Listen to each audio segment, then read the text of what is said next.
हमारे ब्रह्मांड का रचयिता कौन है जिसने हमारी ब्रह्मांड को बनाया है? उसने हमारी इस दुनिया को आयामों यानी डायमेंशन में रचा है। डायमेंशन हमारे ब्रह्मांड का वो आधार है जिस पर संपूर्ण ब्रह्मांड टिका हुआ है। आज वैज्ञानिक इन डायमेंशंस के रहस्य को समझने में लगे हैं और मैथमेटिकल कैलकुलेशन के आधार पर साइंटिस्ट मानते हैं इस जहां में 11 डायमेंशन मौजूद है। हम बात करें टाइम ट्रैवल की या फिर पैरेलल यूनिवर्स की, ये सभी घटनाएं इन्हीं 11 डायमेंशन में घटित होती है। लेकिन इन 11 डायमेंशन में रहने वाले लोग आखिर कैसे होंगे, और भगवान आखिर इनमें से कौन से डायमेंशन में वास करते होंगे? शुरुआत होती है 1 डायमेंशन से 1 डायमेंशन एक्सेरल रेखा होती है। 1 डायमेंशन में रहने वाला जीव सिर्फ आगे या पीछे ही जा सकता है। जैसे कि आपने सर्कस के खेल में देखा होगा कि एक व्यक्ति रस्सी पर अपना बैलेंस बनाते सिर्फ आगे जा सकता है या फिर पीछे ही जा सकता है।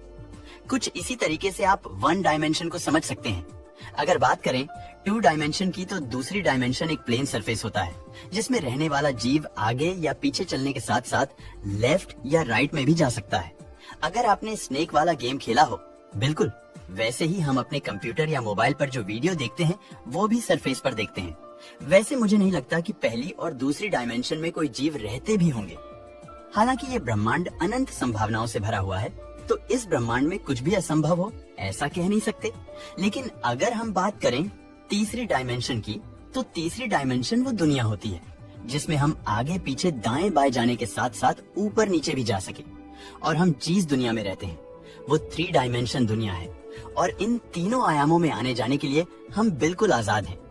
हमारी ये दुनिया 3 आयामों से मिलकर बनी हुई है, इसीलिए हम अपनी दुनिया को 3 डायमेंशनल दुनिया कहते हैं, और हम केवल इन्हीं 3 आयामों को कंट्रोल कर सकते हैं।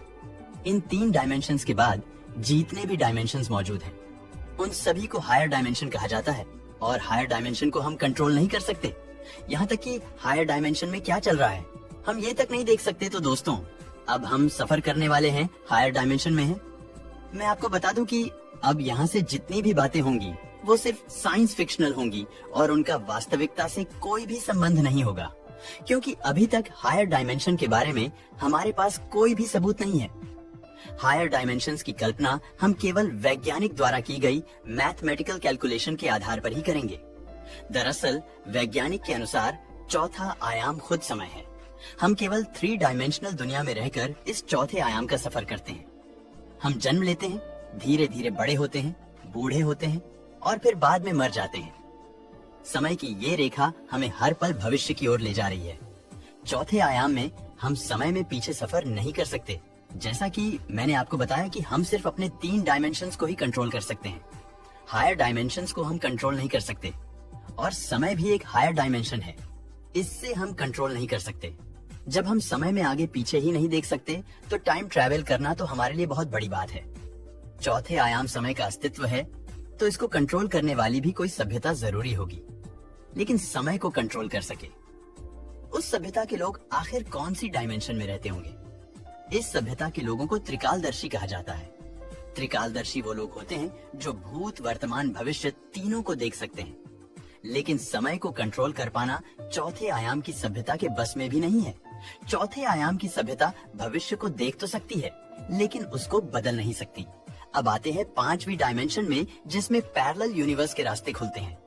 अगर आपको नहीं पता कि समानांतर ब्रह्मांड क्या होते हैं, तो आपको शॉर्ट में बता दें कि हमारे इस ब्रह्मांड की ही तरह ऐसे ही असंख्य और ब्रह्मांड मौजूद हैं, और उन ब्रह्मांडों में भी हम सबकी कॉपी मौजूद होंगी, और वहाँ पर भी हमारी ही तरह दुनिया चल रही होगी। मतलब अगर हम 5वें डायमेंशन में रह रहे होते तो हम ये देख पाते कि दूसरे समानांतर में मौजूद हमारा प्रतिरूप क्या कर रहा है। हालांकि 5वीं डायमेंशन के लोगों के पास सिर्फ दूसरे समान अंतर ब्रह्मांड में झांकने की शक्ति होती, लेकिन वो दूसरे ब्रह्मांडों में मौजूद लोगों के साथ बातचीत नहीं कर पाते। बिल्कुल वैसे ही जैसे कि हम मिरर में अपने प्रतिरूप को देखते हैं, लेकिन हम उसके साथ बात नहीं कर सकते। केवल हम मिरर में झांक कर अपने प्रतिरूप को देख सकते हैं। इससे आगे 6 डायमेंशन के लोग समय में आगे पीछे भी जा सकते हैं। मतलब 6 डायमेंशन के लोगों के पास टाइम ट्रैवल करने की शक्ति होती है। इस आयाम के लोग सिर्फ टाइम ट्रैवल ही नहीं कर सकते, बल्कि समय की रेखा पर आगे या पीछे जाकर चीजों को बदल भी सकते हैं। इस डायमेंशन के लोग अपने भूत भविष्य को कंट्रोल कर सकते हैं। जरा सोच कर देखिए कि वे लोग जो समय को भी अपनी मुट्ठी में रखते हैं, आखिर वो कितने शक्तिशाली होंगे? 7वें डायमेंशन के लोग पहले की 6 लोअर डायमेंशन को तो कंट्रोल कर ही सकते हैं, साथ ही साथ 7वें आयाम के लोगों के पास सभी समान अंतर ब्रह्मांडों में आने जाने की भी शक्ति होती है।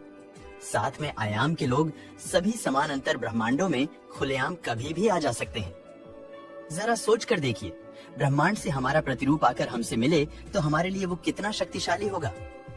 वैसे हम तो उसको भूत समझेंगे, क्योंकि हमारे लिए ये सब एक पैरा नॉर्मल एक्टिविटी होगी, लेकिन 7वें आयाम के लोगों के पास दूसरे ब्रह्मांडों में जाकर वहाँ पर छेड़छाड़ करने की शक्ति नहीं होती, लेकिन 8वें डायमेंशन के लोगों के पास ये शक्ति भी आ जाती है। 8वें डायमेंशन के लोग समानांतर ब्रह्मांडों में जाकर वहाँ पर चीजों को अपने मन मुताबिक बदल भी सकते हैं, लेकिन इस डायमेंशन के लोग केवल उन्हीं ब्रह्मांडों में जाकर चीजों को बदल सकते हैं जिन ब्रह्मांडों की टाइमलाइन हमारे ब्रह्मांड से मेल खाती हो, मतलब जिन ब्रह्मांडों का जन्म हमारे ब्रह्मांड के साथ ही हुआ होगा। उन्हीं ब्रह्मांडों में जाकर 8वें आयाम के लोग छेड़छाड़ कर सकते हैं, लेकिन 9 डायमेंशन के लोगों के ये रास्ते भी खुल जाते हैं। 9 डायमेंशन के लोग किसी भी टाइमलाइन के समान अंतर ब्रह्मांडों में जाकर चीजों को बदल सकते हैं। अब फिर चाहे भले ही दूसरे समान अंतर ब्रह्मांडों का जन्म उनके ब्रह्मांड के जन्म से पहले या बाद में हुआ हो, लेकिन इस आयाम के लोगों की भी एक लिमिटेशन है। भले ही इस आयाम के लोग दूसरे ब्रह्मांडों में जाकर छेड़खानी कर सकते हैं, लेकिन उसका प्रभाव उनके खुद के ब्रह्मांड की टाइमलाइन पर भी पड़ेगा। अब ऐसे में दूसरे ब्रह्मांडों में जाकर चीजों को बदलने पर खुद के ब्रह्मांड की ही टाइमलाइन बदल जाए तो ऐसी शक्ति का क्या फायदा? लेकिन 10 डायमेंशन के लोगों के पास ऐसी कोई भी लिमिटेशन नहीं होती। 10 डायमेंशन के लोग किसी भी ब्रह्मांड में कभी भी जाकर कुछ भी बदल सकते हैं, उससे उनके खुद की ब्रह्मांड की टाइमलाइन पर कुछ भी फर्क नहीं पड़ता। 10 डायमेंशन के लोग सभी समय रेखाओं से परे होते हैं। वो अपनी मर्जी के मन मुताबिक चीजों का सर्जन या विनाश कर सकते हैं। इस डायमेंशन के लोग किसी भी ब्रह्मांड का अतीत व भविष्य बदल सकते हैं। इनके लिए समय के कोई भी मायने नहीं होते। इस डायमेंशन के लोग अमर होते हैं। वैसे तो इन 10 डायमेंशंस तक ही वैज्ञानिक एक्सप्लेन कर पाते हैं, लेकिन वैज्ञानिक ऐसा भी मानते हैं कि 10 डायमेंशन के बाद भी 11th डायमेंशन मौजूद है, लेकिन 11th डायमेंशन की गुत्थी अभी भी अनसुलझी है। 11th डायमेंशन के लोग जिसने इस जहां को बनाया, जिसका ना आदि है ना अंत है, जो निराकार है, हम चाहे तो उसको भगवान बोल सकते हैं। दोस्तों, आप इनमें से कौन सी डायमेंशन की सुपर पावर को लेना पसंद करोगे? हमें कमेंट करके जरूर बताना।